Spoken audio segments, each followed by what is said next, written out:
Shqiptarët të Kosovës, oficerëve të ushtrisë shqiptare të Kosovës, pjesëmarrësve të betejës së lavdishme të ushtrisë shqiptare të Kosovës nga data 24 maj deri me 4 prill, ku janë zhvillu betejat e lavdishme nga Gallusha deri në Celinë e Piran, ku kufizohen dhe vepronin brigadat 123, 124, 125, 126.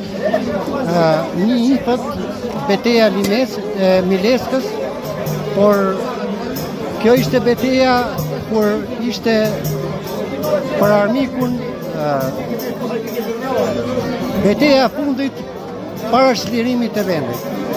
Ishte betejë ku ranë 33 dëshmor, 30 plagosur kishin të gjitha brigadat që vepronin këtë zonë, me koncentrim në Reti, Celin, Piran, Qendres, Ish Randobrav, Hoqe Vogël, Brestovs, Opterush, Reti, Zoqisht, Samadraj, Studençan, Dëbërdelan, gjitha veprimet luftarake ishin të komanduara dhe të udhëhequra nga komandanti tani heroi i kombit Tahir Sinani, komandant i zonës operative Pashtrikut.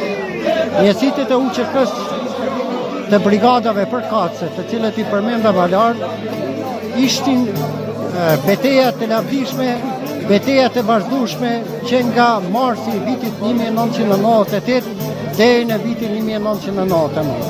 Rënjet heroike të majit 98, 99 dhe gjitha periudhave luftarake që vepronin këto brigada e bëjnë të lavdishme këtë betejë, ku tani është shndruar në takim tradicional me bashkëluftetarët herojt çlirimtar, të cilët janë herojt gjallë. Sot kujtohen të gjithë dëshmorët, kujtohen plagosurit, kujtohet sakrifica e madhe e ushtarëve të ushtrisë shqiptare të Kosovës, që krenohemi me çlirimin dhe lirinë e vendit.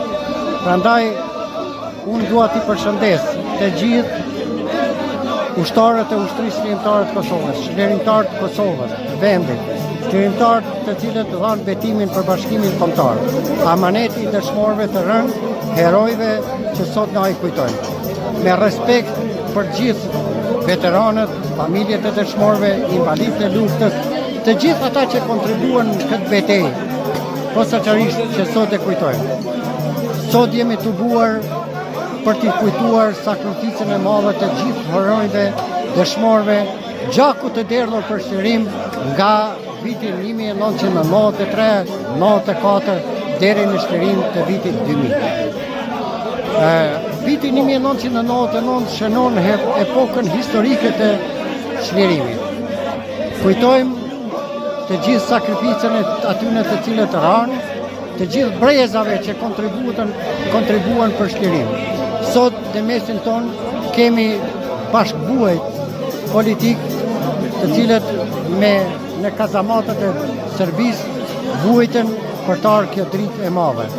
Por akti më sublim ishte ushtria shqiptare e Kosovës, e cila i dhuroi Kosovës dhe sot aspirojnë për bashkim kombëtar.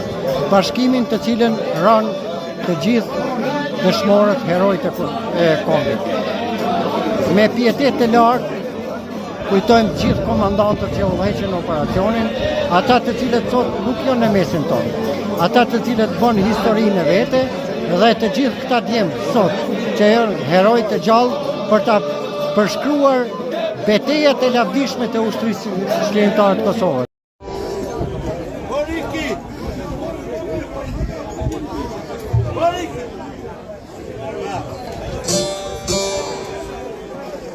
Një desni.